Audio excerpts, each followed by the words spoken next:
This lesson is on special products of binomials. There are two types of ways that you can work with special type of binomials, and it's called perfect square trinomials, and then there's something called the difference of two squares. What the perfect square trinomial is it's a trinomial that has the result of squaring a binomial. And I'll explain the example here below here with the perfect square trinomial in a minute. We also have difference of two squares, where a binomial of the form a squared minus b squared. So this is how the special product binomials take place. If you have a situation where it's a plus b squared, that means you're adding a plus b 2 times. So notice we have first set of parentheses a plus b, second set of parentheses a plus b. And when you think of factoring, or I'm sorry, not factoring, but foiling this situation, that would become a squared plus 2ab plus b squared.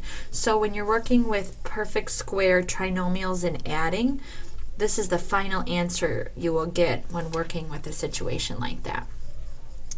You'll also have a minus b squared, which means a minus b times a minus b. And that's similar to the previous one, but we'll have a squared minus 2ab plus b squared. Notice the setup of both of these are the same. The only difference is if it's adding, it's plus 2ab. If you're subtracting, it's minus 2ab. Another type of situation you'll see is where you have a plus b times a minus b. And your final resulting answer will be your a squared minus your b squared. So that's what we're going to be looking at in this section. Something else to think about is if you imagine a square with sides of length a plus b, this is where all of this comes into place with those last examples I showed you. Here we have our square, a plus b, a plus b. Notice how they took the a times a to get a squared. A times b is ab. B times a again is ab. And then you have b times b is b squared. And what they're going to do is add that together. So it says the area of the square is a plus b times a plus b, or a plus b squared. The area of the square can also be found by adding the areas of the smaller squares and the rectangles inside. So when we take the sum of the areas inside, we're going to get a squared plus ab plus b squared, which results in the final answer of a squared plus 2ab plus b squared. So that's kind of a visual of how all this is brought together. Let's get into some examples. Here we have the first one of x plus 6 squared. So what that means is this is the situation where we have a plus b squared, so it's going to be the a squared plus 2ab plus b squared. So I can set this up as x plus 6 squared, which is going to be x squared plus 2 times x times 6 plus 6 squared. And so my final answer here is going to be x squared plus 12x plus 36. Looking at b, we have 5a plus b squared. Using the perfect square binomials, that's going to be that a plus b squared. So we have the a squared plus 2ab plus b squared. So how I set this up is my 5a squared plus 2 times my a times my b, so 2 times 5a times b, plus my b squared. So now I can simplify this to have it become 25a squared. How did they get 25a squared? Well, what they did is they took this exponent 2 here, and they distributed that. 5 squared is 25 times a squared. Then 2 times 5 here is 10. ab plus b squared, and that will be my final answer for b. Here we have 1 plus c cubed, all of that is squared.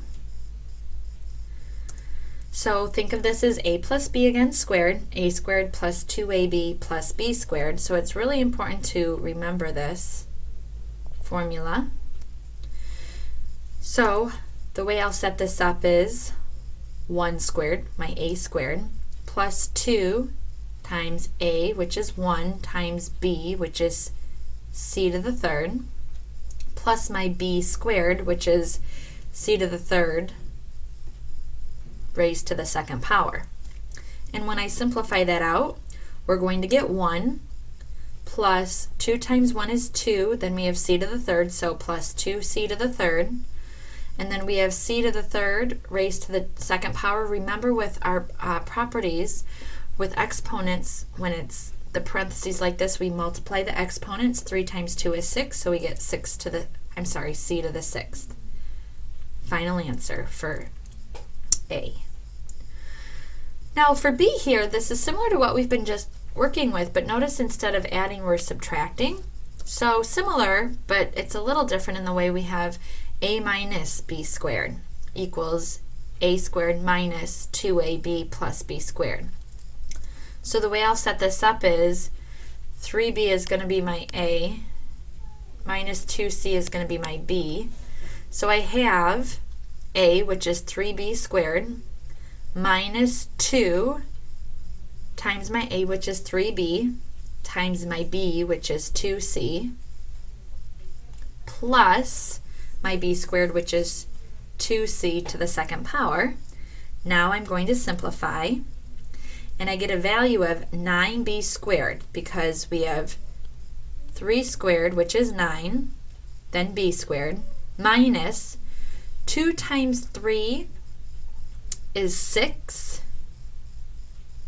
6 times 2 is 12, so minus 12. Then we can't forget about the variable bc. Plus, we have 2 squared, which is 4, times c squared. Final answer.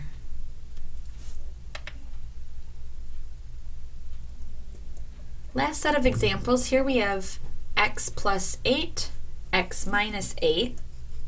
So we have to think of that rule where we have a plus b, a minus b, it's going to be a squared minus b squared. So the setup of this is going to be, my a is going to be x, my b is going to be 8, so my a squared is going to be actually x squared, minus my b squared, my b is actually 8, so 8 squared.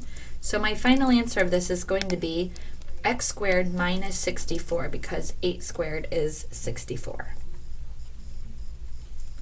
B here we have 3 plus 2y squared times 3 minus 2y squared. Here we have a plus b times a minus b, which is a squared minus b squared. 3 is representing my a. 2y to the second power is representing my b. So when I set this up, it's going to be a squared, 3 squared, minus b squared. My b is 2y squared raised to the second power. And when I simplify this out, 3 times 3 is 9, so 9 minus, don't forget about this exponent of 2, so 2 squared is 4, times y, then 2 times 2 is 4. So final answer is 9 minus 4y to the 4th power.